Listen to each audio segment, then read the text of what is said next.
Sweet. Sweet. You're sweet. You're sweet. That's how I get my compliments. Thank you. Look.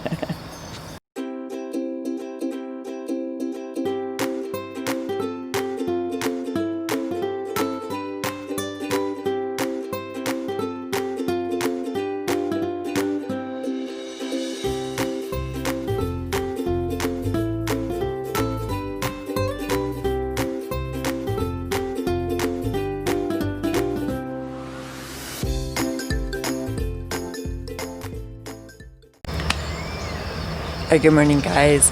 I wanted to sit sort of in the same spot that I did in the spring when I was telling you about my 200 tomato plants. Please grow. They grew.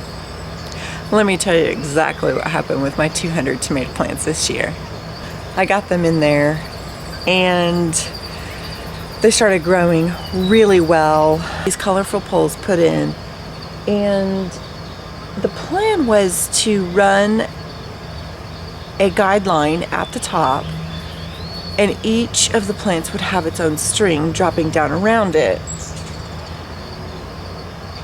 I will use this system in the future. It is a really good system. However, I needed clothesline poles at both ends and in the middle, since my rows are about 20 feet long, 25 feet long, somewhere in there, 20, 25 feet. It took me a lot longer than what it would have if I would have known exactly what I was doing. Like, next year I will walk into this and I will know exactly what I'm doing, and it'll be a lot easier, a lot faster. I'll be able to actually get help from other members of the family because I'll know what I'm doing. This year I had no clue what I was doing. Okay, so I got the tomato plants in. We got bone meal in there. We've got some blood in there. Just some overall health and nutrition, because these beds have been neglected for about a year. And grass just kept growing in there, and I would just let it. I would just give up halfway through the season. Working full-time and trying to keep up with a really big garden, which is a full-time job in it of itself. I just couldn't keep up, so I would always end up letting my gardens go until fall and then just tilling everything under, or next spring, typically. So I got it amended, and then I started planting my tomatoes, and my tomatoes did really well. We lost several to some cutworms this year. I got that taken care of, or mostly, or they just got big enough that the cutworms didn't eat the base of the plants, which is probably more likely the truth. And then I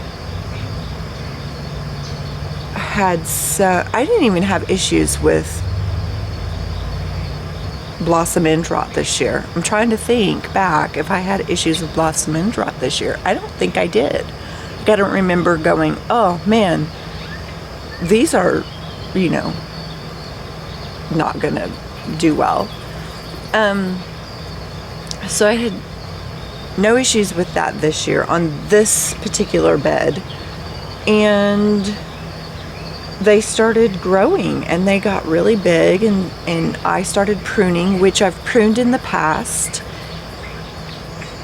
and didn't have real good success with production, which is kind of why I planted so many plants, because I knew it would cut my production down a little bit, but I could plant my plants closer together and still reap a decent harvest. And so that's what I did. I started pruning my plants, and they got tall. They kept getting taller, and some plants were producing blooms and tomatoes, and other plants were not producing anything. And then summer hit, and we had sort of a mild summer this year. I'm not going to say sort of. We had a very mild summer this year. This was not a typical blazing hot, I can't breathe kind of summer. We had a few days that were like that, but for the most part, our summer was extremely mild. Did have a shade cloth. I did put probably a third of my tomato plants under the shade cloth, and that helped with keeping the sunburn off of my tomatoes because I had pruned my plants very heavily. All the suckers came off, all the lower leaves came off once it started setting fruit or dying off. I would prune all those leaves off at the bottom and get them out of the garden. The next thing that started happening was some of my plants just never produced any fruit, and so I started marking the plants that I never seen a tomato off of, because I do save my seeds every year from my tomatoes. I wanted to make sure that I'm pulling seeds off of plants that are extremely healthy. Now, with that being said, I could have some issues with my soil. I've never had my garden tested. I will be having it tested this year just to kind of see where I'm at and what I need to do to amend the soil. And I should have that information back for my spring planting. Notice that a lot of my tomato plants were not producing fruit, which was slightly frustrating. And it happens. But why? Why so many? I would venture to say a third of my tomato plants did not produce fruit.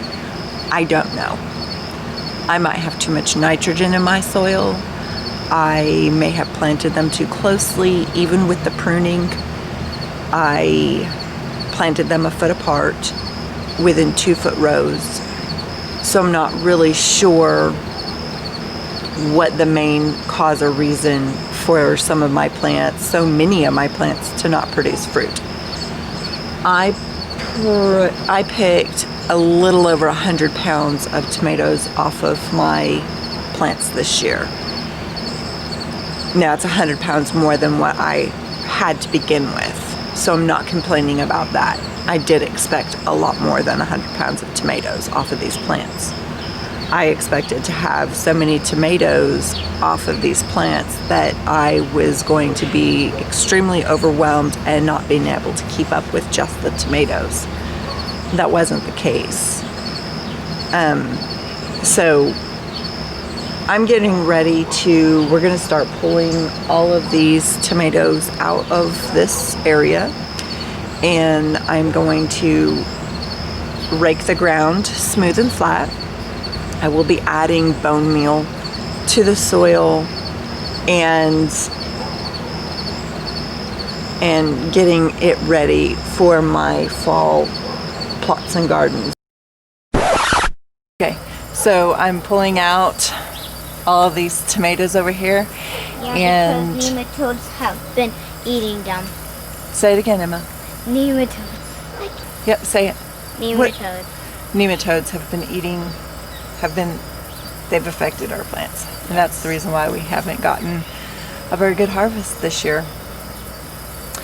I do not know how to deal with nematode. I'm going to show you guys what nematode damage does. See that root right there? How it's all big and fat. They're supposed to look like this, and they're supposed to have all these little hairs coming out. But when you have nematodes, they get big and swollen. That's pretty bad, but that explains why my tomatoes didn't do very well this year. So we'll be burning all of this. So if you guys have any suggestions on how to deal with nematodes, leave it in the comments below.